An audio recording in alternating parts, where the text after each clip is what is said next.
London. I'm John Luff, the head of foreign policy. Welcome to this week's midweek briefing. This week, we're going to focus on reactions in Russia to the Ukrainian attacks over the last week on Russian strategic infrastructure.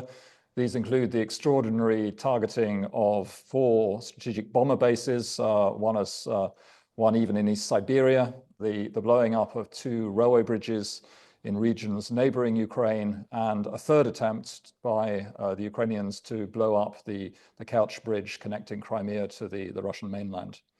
Now, the immediate military value of the strikes on the strategic bomber fleet is not clear. Russia has other means to deliver missile strikes on Ukraine, and these are not an essential element of the nuclear triad. But symbolically, these strikes are significant. They've revealed not just the weakness of the Russian military system and the failure of intelligence, they've also shown that the Kremlin once again is unable to react quickly to a setback of this kind. And it was only yesterday that President Putin commented on the railway bridge strikes. And as far as I'm aware, he said nothing so far publicly about the strikes on the 4 air bases. To discuss these issues, we have with us today Ivan Filippov, who is an expert on the Russian war propaganda community, the so-called Z bloggers on the Telegram channels. Ivan has a really very interesting background as a journalist, writer, and analyst, and also has been a creative executive in film and television.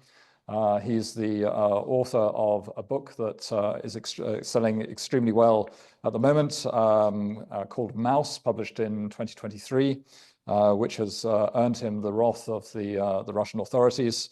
That book, I understand, is available on Amazon. It's been translated into a number of European languages and also been reviewed in several Western media sources. Ivan, 3 years ago, started to look very closely at what was being said on these Telegram channels. And he tells me that for the past 3 years, he spent 3 to 5 hours a day looking at what they're saying. So I'm very, very intrigued to hear what Ivan can share with us on this issue. So to get us going, Ivan, very good to have you with us. I'm looking forward to our conversation. Can I just say before we start that if our viewers have questions or comments, please put them in the chat, not in the Q&A, put them in the chat, and I will see them and I will try to come to you. So before we discuss the reaction of this war propagandist community to the recent attacks, can you explain who these people are and why you think it's important to follow what they're saying on social media? Okay, I think it's not just important to follow what they're saying on social media. I think it's probably the single most important source of information about the war that is available to us right now.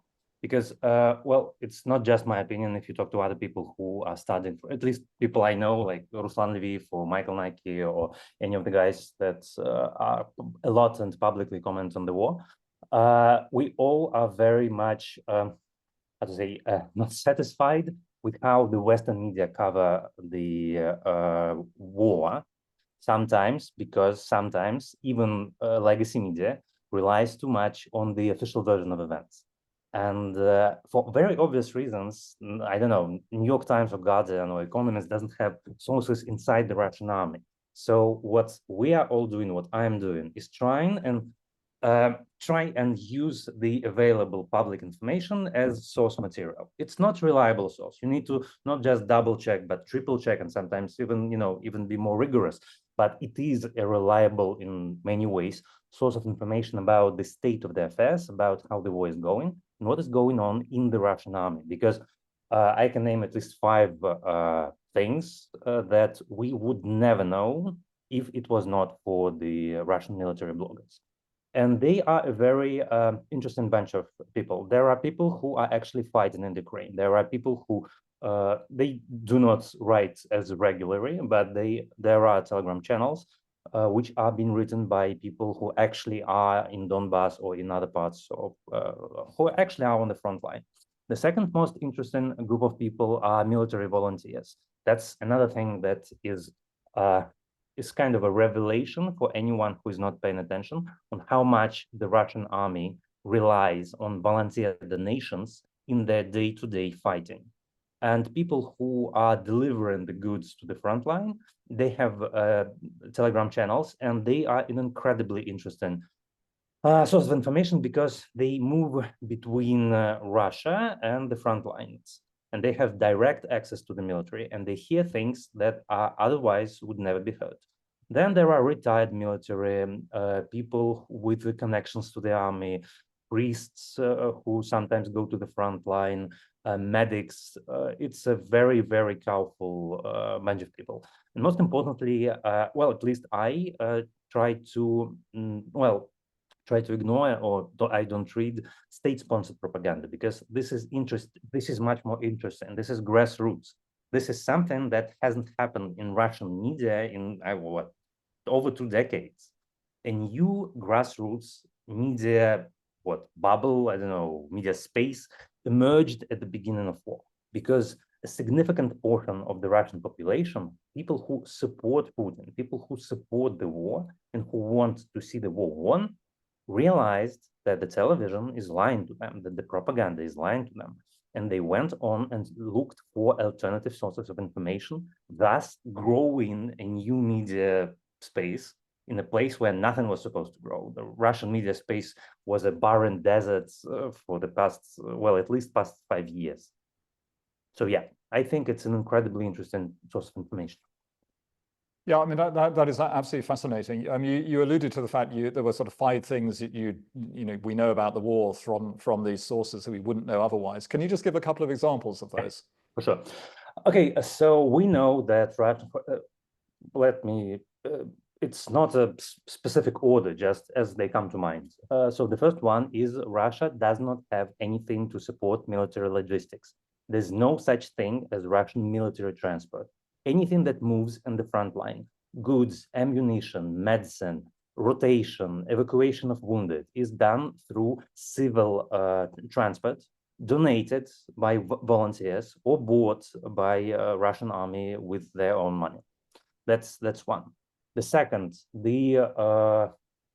John, maybe you can help me here. How would you translate most correctly the term "мясные штурмы"? Like human way. Yeah, the meat storms. Yeah, I understand what you mean. So you've got people rushing forward in battle who are about to be mown down by Ukrainian artillery or drones. Or drones, mostly drones. Like wave after wave, human waves. This has been brought to light and depicted, and I think over the last 3 years, I've seen hundreds of videos like that. But that's also the bloggers. They are the people who say that Russian army advances using human waves, like people who are literally thrown to the slaughter. And that's another thing that we would have never known, and they document that. And it's interesting to understand why they do that. They say, if we do not bring this problem to light, it will never be resolved. So it's our duty to do that because we want the war to be won. This is what actually drove me to study them. They are the people who are not trying to manipulate information to, I don't know, say that the Russian army is the mightiest in the world. They are trying to draw attention of the authorities to the problems in order for them to be resolved.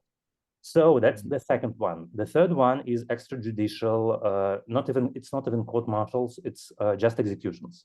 Something that has been rare in the first year of war, something that has been common and in the second and third year of war, and something that has become widespread right now. I mean, in the past 6 months, it's not even an issue anymore. A commander can, if he doesn't like a soldier, if he wants to get someone's money, which is also a very, people are the new oil, so goes the Russian saying. So you've heard that Russian soldiers are getting paid a lot of money. So when they arrive to the front line or to a military base, sometimes the commander confiscates their cards on which automatically they receive salaries every month. And and then the person who owned the cards will go into assault and will be dead. The manner of execution is by sending the person that you don't like or that you don't care for into assaults, because assaults, and this is again something that has been widely talked about and carefully documented, are one-way ticket for most of the Russian soldiers, because most of the times they don't have the artillery, the air force covering them. They do not talk with the units advancing left or right. They do not have reconnaissance. Again, carefully documented and brought to light by the authors. There's also a term for that, the обнуление. Again, I don't think it can even be translated. Обнуление, so wiping out of the person. Yeah, wiping out of the person. And it's both of this, how to say that, phenomena are important to understand how Russian army operates, because since February 24th, there has never been even one instance when a Russian commander of any rank was punished for losses of people. Not one. Yeah. Again, it's important. Yeah. So the fourth. I mean, this is a fantastic source of information. So let's just move to the subject we need to discuss. I'm very intrigued to know how, I'm reading these sources in recent days, how has this community in general reacted to these Ukrainian strikes, in particular the strikes on the four strategic bomber bases? Shock, fury, and fatalism. That's three keywords. Shock, because they cannot believe the audacity, because, they look at this, most of them don't look at it from the point of view of how badly the Russian nuclear might or Russian nuclear triad was hurt. They're looking at it as a successful demonstration of a new type of warfare, that Ukrainians are writing a new playbook that will be used by everyone, including Russia's strategic enemies. This is their takeaway. This is what worries them most. They understand that, losing $1.5 billion in destroyed aircraft is bad, and they know that it's a slap in the face. But what worries them is that this is not a one-time event. This is a demonstration of something that will become common by their estimation, like in a year or maybe two, like it happened with every other kind of drone strike that we've seen during this war. Second is, of course, it's fury, but fury directed not at the Ukrainian military, which would be very obvious. I mean, it's something that goes without saying. But fury at the Russian authorities, because this has been a giant fuck up of an FSB, of a counterintelligence, of everyone. One specific example that I really like, because, I'm a foreign agent in Russia, and I'm about probably like this year or next year, I will get my criminal case for my, war position. So they're asking, there's a center air, that, Center for Extermination of Extremism in Russia. And they're asking, so while you are fighting anti-war activists and liberals and, LGBTQ community, what happens to you doing actually your job and finding Ukrainian spies who for a year and a half prepared the most complex military operation in the history of intelligence services in the past, decade? So they're asking that. And third is fatalism. This is something that also I think is interesting. They are saying, and this is common, and this is probably the most common topic, that this will happen again. Nothing will be learned from it. No, no changes will be made, because Russian military system is inept, inert, and doesn't respond to changes of any kind. And the one thing that is kind of, interesting and in a way funny is there's a Z blogger, fighter bomber, who is a retired Air Force pilot, who is the most popular military blogger on all things Air Force. And the day after the attack, he said that, yes, Central Command indeed informed the heads of air bases that they need to start construction of the, the things, I forgot what. Hangars. Yeah. Hangars, of the protective hangars for the bombers, but they have to do it out of their own pocket. Out of their own pocket? Yeah, that's there's no money. Yeah. There's no money allocated for that. Yeah, and they remember that in 2021, Shoigu gave a great presentation, public presentation, about the program of a new construction of new protective hangars on every Russian military airfield. Not one of them was constructed. And 3 years I've been reading them, 3 years they've been talking about this. They've been saying this is inevitable, this is something that will absolutely happen. Cost of construction is nothing compared to potential losses. No one listened to them. And now they're saying, okay, you never listened to us. And we know that you're not going to listen even now, and nothing will change. So, I mean, this is a grassroots community, as you've described it. It's something relatively new. The authorities are clearly tolerating it for whatever reason. How much influence does it actually have? Well, I can actually hazard a guess as to the reason why they're tolerated, because things that they write, you cannot write in Russia in any way, anywhere. These are all things that are punishable by prison terms. But my working theory is this, and I think I'm right. The volunteer movement that I've mentioned is coordinated only through these Telegram channels. And while it is useful, because no one in the, it's been what, it's a 4 years of war. Not one of the problems with the supply of the army has been resolved by that time. Ministry of Defense either doesn't want to, or doesn't care, or doesn't have the money or effort or whatever. So fighting forces are relying on volunteer donations and volunteer providing them with material. Destroying the Z ecosystem, the Telegram channels right now, applying to them the laws that guard the life of everyone else in Russia, would destroy this movement and would jeopardize the war effort. So my working theory is this: they are tolerated until the war is over, and the moment the war is over, there will be severe repercussions.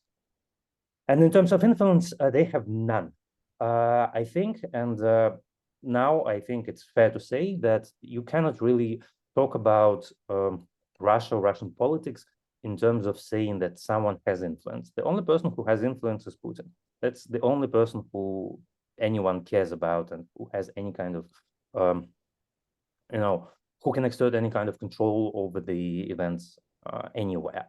And well, I basically answered your question. For 3 years, they have been carefully cataloging horrible, fundamental problems afflicting the Russian army, directly affecting the course of war. Not one of them has been resolved.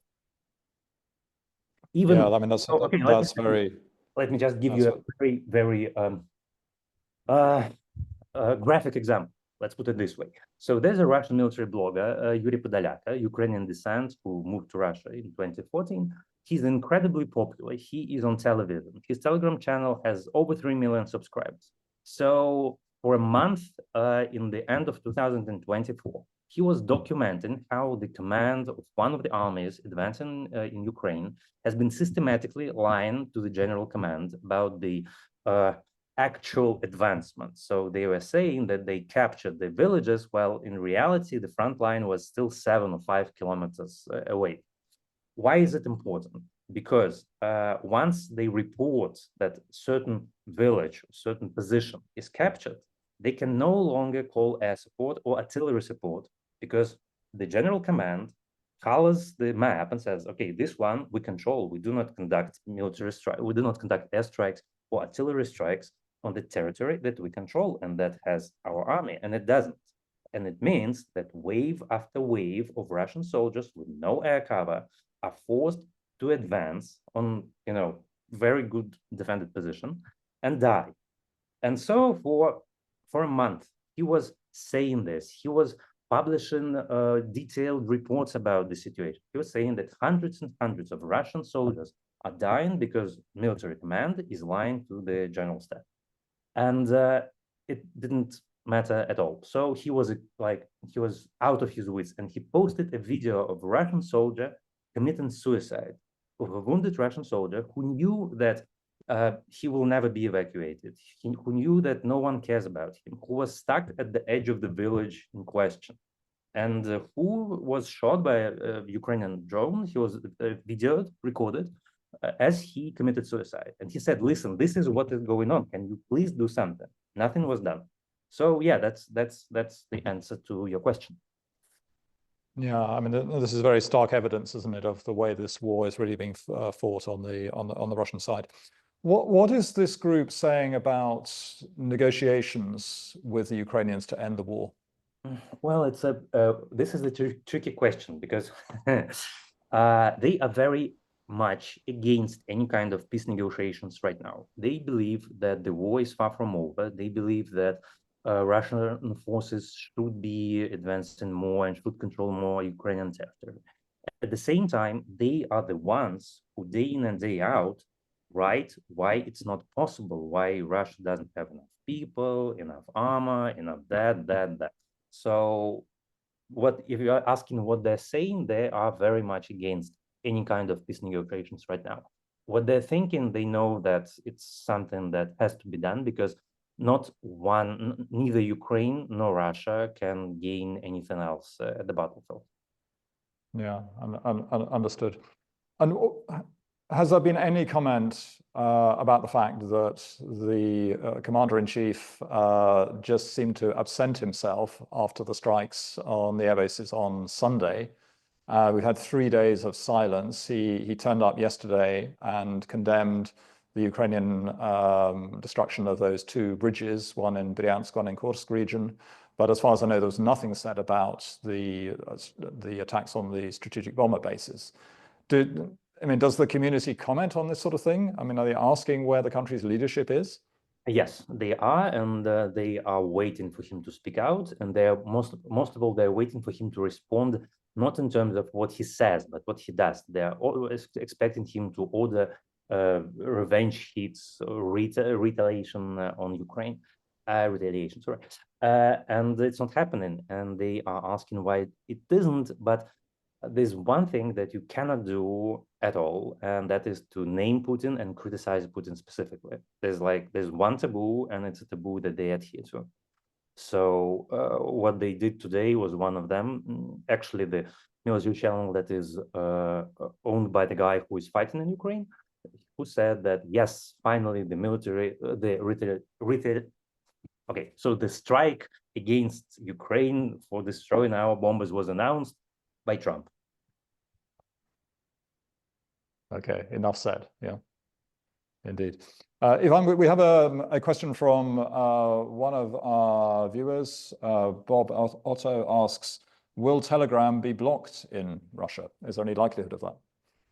No, I don't think so. There's no indication that Telegram is blocked. There are rumors that WhatsApp is going to be blocked because VK, the state-owned media company, presented Putin with the alternative, the so-called Max messenger service.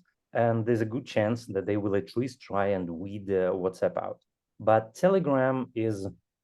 No, I don't think there's any indication right now that Telegram will be blocked. And there's indication that Pavel Durov is trying his best to appease Russian authorities and to try and be as adaptive as possible to the requests, to the potential requests from Russia. And I don't think that that people who make these decisions, I don't think that they care enough about Telegram, because when I say that there's this Z ecosystem, I think we're talking about what, maybe 5-6 million people tops. Not all of them are in Russia. Not all of them support the war. When the Z authors themselves talk about how much of Russian population support the war, last year, at the beginning of last year, they were saying 10 to 7%. Right now, it's closer to 5 to 6. So it's not important enough. Television is important enough. This is a place, well, at least this is what I think they think. Telegram is not big enough and not important enough for them to block. And possibly in the case of this community, they might conclude that it's important for people to have the opportunity to let off steam, to have some channel. Also, another thing which is which is a good thing to mention. Telegram is used in the war by both sides to coordinate artillery and advance. It's done through Telegram closed chats. Same way as, I don't know what, Starlink is used both by Russian and Ukrainian army, and without Starlink, the war is not possible on either side. Or Discord is used by Russian army a lot, and a lot of Western and international services that Russian army relies on completely. So Telegram, among other things, is an instrument of war for both sides.